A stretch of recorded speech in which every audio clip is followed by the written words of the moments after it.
I truly don't get what the manager's thinking. You've seen the voting night lineup, right? They posted it in the dressing room. I did, but I'm kind of surprised you're worried. What do you mean? Did you see who they have scheduled with me that night? I did, but I guess I need a little clarification on what's got you nervous. I mean, love the other host to death, but you're a favorite with many guests for a reason.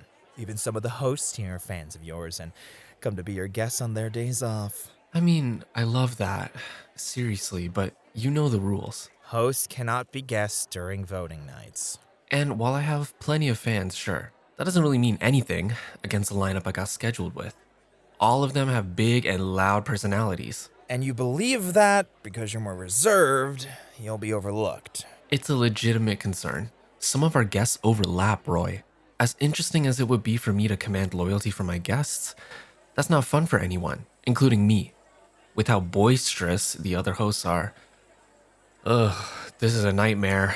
Well, for now, let's just try and relax. Let me get you a drink, okay? Anything you want if it helps. Are you sure? Uki, if you wanted the world, I'd already be trying to take it over for you. That's quite a cute offer. My little coffee rabbit taking over the world for me. Just say the word. As cute as it is, my mind's on other things. Perhaps another time I'll take you up on it. Uki. Friend, Oh! I apologize. Is your break over? Do I need to go? No, I'm technically still on break. Oh, no, friend, you're fine. Please, regardless if I'm on break or not, I'll always make time for you. That said, please allow me to introduce you to someone very special. Roy. Wait, I promise. This guest is worth your time. They may even bring up your spirits. What's wrong? Well, before I explain, please let me do proper introductions. Is that all right, Uki? I suppose. But I'll be expecting a drink from you later when we're off the clock. Well, you demand that like I'd hate the idea. You better not. I don't get to have enough of you because of everyone pulling you around. The least you can do is spend time alone with me later if I have to share you with a guest now. I would love nothing more than to have a drink with you. If you like, well, we can make it a regular occurrence whenever we're scheduled together. I'll hold you to that, Roy. Don't forget. Friend, please let me introduce you to my colleague, Uki. He's a very popular host here with a plethora of skills, knowledge, charm, beauty, wit. Cheeky. But you're not easing my mood, despite how cute your compliments are. It's nice to meet you. Welcome to the Bunny Bounce Club. Are you interrupting? Oh, well, I mean, I am on my break, but if Roy insists on me meeting someone during it, then the person in question must be very important. Well, I believe this guest is very important. In fact, they've met a lot of the hosts here and have been quite a popular guest thus far. Really now? I can sort of see why. There's a charm about you. I'm nothing if not at least honest when it comes to observing people. In fact, it's often what my guests find appealing about me. I can attest to that as well. See, Uki runs his section very personally. I dare say almost intimately at times. He develops a deep connection with everyone he hosts, no matter how often they come around. You and your praises. I'd normally welcome them with open arms, but not today. I have too much to think about right now. Like what? Well, dear guest, I'm sure you're aware of the voting nights that happen here, right? Somewhat, Roy. Don't look at me that way, Uki. My charge with my special guest has been to introduce them to everyone here, but not exactly elucidate the politics of voting nights. Friend, why don't you sit down with us? I'll happily remedy my mistake over a round of drinks on me. This doesn't replace the drink you owe me later, Roy. Wouldn't dream of it. Don't worry. Come, sit with us, friend. All right. What is everyone in the mood for? Again, my treat. I'll take one of mine. The Eclipse. Oh, curious about my drinks? Well, I have both an alcoholic and non-alcoholic option you can choose from, both inspired by an amaretto sour. The Violet Eclipse is made with, of course, amaretto, creme de violette, lemon juice, simple syrup, and a flower garnish. That is a delicious drink. I remember taste testing it when the bar was developing it. I could not get enough. Ugh. I think I'll join you with an eclipse of my own. Wonderful. Oh, right. My mocktail is called the Dreamy Sour. Basically, almond syrup, lemon juice, club soda, and butterfly pea flower tea with some dried lavender on top. Does that sound appealing to you, friend? Very good. Let me just enter this order in and... There. Drinks are being made now. Good. So, while we wait... I know. So, friend, I've mentioned voting nights once or twice before, correct? More than that. Time must be messing with my memory, but I guess I lose my thoughts when you come around. The mouth on you. You're not on the clock, Roy. Never hurts to keep my skills sharp. No, you're not just practice for me, friend. I apologize. Regardless, voting nights tend to get a little wild. As I've mentioned before, guests vote for their favorite hosts that night, and the winner is advertised as the top host for a small while. Is it that big of a deal? Well... Yes and no, dear guest. I don't believe anyone here is smug enough to flaunt winning a voting night like a lifetime achievement. However, there's a slight pride that comes with being recognized. Everyone has that desire within them, no matter how humble they may be. These nights often become those moments where we kind of prove to our fans and ourselves that we're doing good work. Now, make no mistake, all of us hosts love each other. We respect each other's work and simply do what we can to provide the greatest of service to the people who come by. But these nights often make us a little competitive. You remember the stories I shared about Shia, right? I may love that bun to death, but I will do my best even against him. Yes, that competitiveness sometimes gets pretty intense. It fully depends on who gets scheduled together and how the night's organized. What do I mean? Well, it'd be very boring to have all the voting nights be the same. Guests don't just come around to support their favorite hosts. Usually, there's a theme or some sort of incentive to bring people in. Right. Like one night it could be a bunch of the hostesses asserting who has the best mother energy, or a night of just men flexing their muscles for the biggest cheers. The manager always tries to diversify each voting night with a mix of different hosts and challenges. Which is why I'm a little frustrated. See, I've been placed against a couple of hosts who are the direct opposite of me. Loud, chaotic, and perfect at hyping up a crowd with crazy energy. Me, on the other hand... Yeah, it's a mess. I have nothing against the other hosts, but the lineup certainly makes it seem like I will be shouted over during it.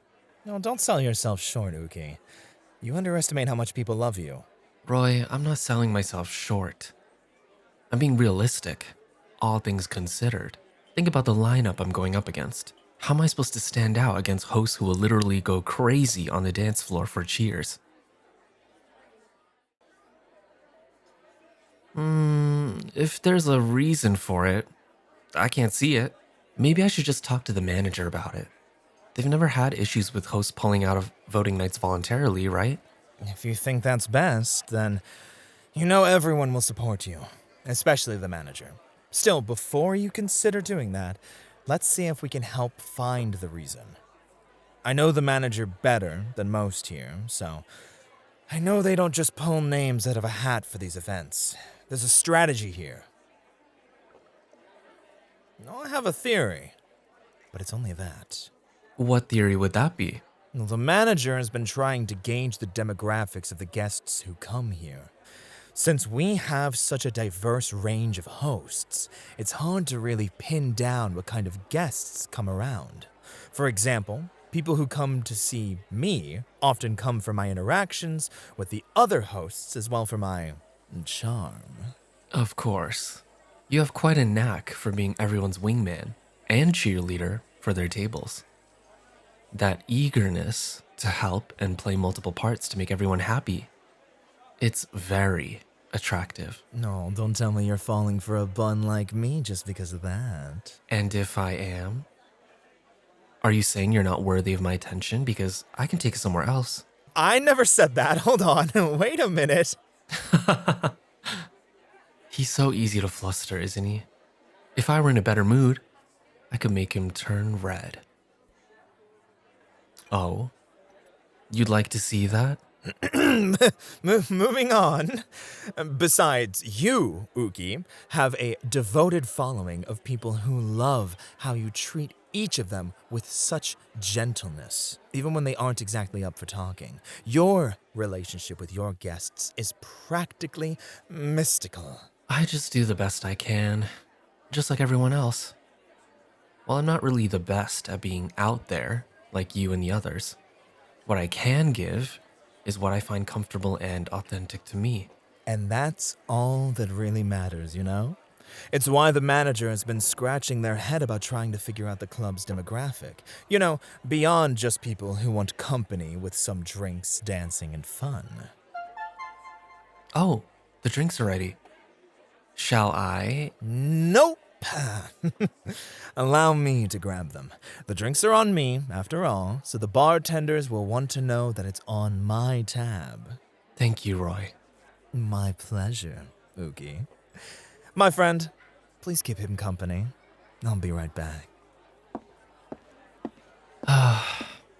He's really a ball of positivity, isn't he? He always tries to help everyone. Oh, of course it's a good thing. I'm not complaining. It's just, when you're in the thick of something nerve-wracking, it's hard to see and accept goodwill from others. Do you know what I mean? No matter how well-intended someone's words and actions are, sometimes it's hard for the one who needs it. Like, I know there's a reason why the lineup is the way it is, but when you first look at it, the first thing that jumps out is how vastly different I am from the other hosts slotted there. Whatever the reason is, it's not going to immediately wash away my concerns. It's a feature of living that all of us end up experiencing in one way or another. It just sucks when life chooses you to have that moment. You know, Roy didn't really need to introduce you to me. I know who you are. Roy's actually quite fond of you. I'm a little jealous, but I also know you beyond him. Something about you just seems so familiar to me that I can't help but have to acknowledge it. Sitting with you here feels nice. Maybe it's because you're not really my guest. You could be. Maybe. If you like me when I'm not actively working, perhaps you'll like what I have to offer on the clock. I have no doubt in my mind that they would love being your guest. And sorry about the delay on the drinks. Had to make sure everything was put on the right tab. Here we are. One eclipse for Uki. Thank you. One dreamy sour for my special guest. And one eclipse for me. Perfect. But like I said, I don't doubt that you'd be a magnificent host for my guest. Mm-hmm. Friend, after how many times you've come here, you probably know me best at this point. I've shown you many hosts, all diverse and willing to have you at their table. Uki here is just as deserving, and if you choose to regularly see him, I'll smile knowing he has someone there who will support him fervently. You say that so confidently. How could I not? I mean, if you'll allow me to be honest, intimacy and personal connections have stronger merits than high spirits and energy. Which are people going to resonate more with in the long term? Something spicy and bombastic? Or something that reaches the soul and whispers in soft tones? It could go either way. But humans always lean towards consistent longevity when push comes to shove. That is a fair point. However, a lot of the voting nights end up becoming screaming matches amongst the guests. Not always. There have been nights where the guests have had to vote silently, where the top hosts are chosen based on the challenges they're asked to overcome. If it ended up working like that, I might have a chance. Have I won a voting night before? I have actually, but it was some time ago. When you place in the top spots of a voting night, you aren't pulled in for a bit, out of fairness for the rest of the hosts. I haven't been pulled into a voting night for a while. I'm starting to wonder when I'll get my shot again. Did you want my spot? Hookie. Sorry. Oh, what on earth is the manager thinking? They want to prove a point. What point would that be? Perhaps that subtlety can conquer boldness? Kind of like, the tortoise and the hare. But instead of speed, it's charm or wit. But I'm the only host that's considered an introvert. Which means if you take the top spot, you'll have beaten multiple high-energy hosts and show that intimacy can be just as strong as passion. If not stronger, there's always a benefit in the uneven odds. Maybe. Ookie, come on. No matter how the night goes, you know damn well that all the other hosts will still be at your feet, adoring you before and after. Roy. No, I'm serious. Every host sees Uki here like a mother. Even some of the hostesses. You're being cute. Like you aren't all the time. Roy, you know very well that I can win a flirtation game against you. Well, I never said you couldn't. Yet here you are, either trying to make me blush or flatter me into the ground. Or I could be genuinely trying to cheer you up. This is a big deal for you. But you should know how supported you are by your guests and the other hosts. You've got a beautiful heart, and no one wants to break it. Fair. You're right. I'm just nervous about the whole thing. But I know it's in good fun. Hell, not all of the hosts participate in it. See, now there's nothing wrong with being concerned, but it's always good to be reminded that no matter what, just knowing people are rooting for you goes a long way. And if something's stacked against you, the glory can be that much bigger when you overcome it. You're something else. A toast? Yeah, why not? We're still on break, Uki, so might as well relax and enjoy it while we can. After all, I know you have a crowd waiting for you. I know. All right, then. Here. Cheers to trying to find the good and the bad. To supporting one another, even when the odds are stacked against us. Cheers. God, you really think I can do it? Absolutely. People need to remember, not everything needs to be loud and extroverted to be recognized. Charm comes in all shapes and sizes. True, true. I do wonder how a voting night would go between us, though. Your charm is infectious, to say the least. Oh, a hypothetical. Oh, I like the sound of that, but truly, if I were put against you, oh, I'd concede immediately. You'd better not. Oh, and what's stopping me from doing so? I've always adored the color purple. To be defeated by it in such a beautiful manner would be bliss. You're such a charmer with that silver tongue. Oh, I do my best for those who earn it. I didn't say stop. I happen to like that silver tongue, so keep it moving. Oh, so demanding. My friend, you don't mind me obeying such an order. While I'm on my break, you did come around, and I'd hate to leave you unsatisfied with lack of attention. Oh, so generous. All right then. Treat me like one of your guests, Roy. If I deserve it, then I better get the best you can give. With pleasure.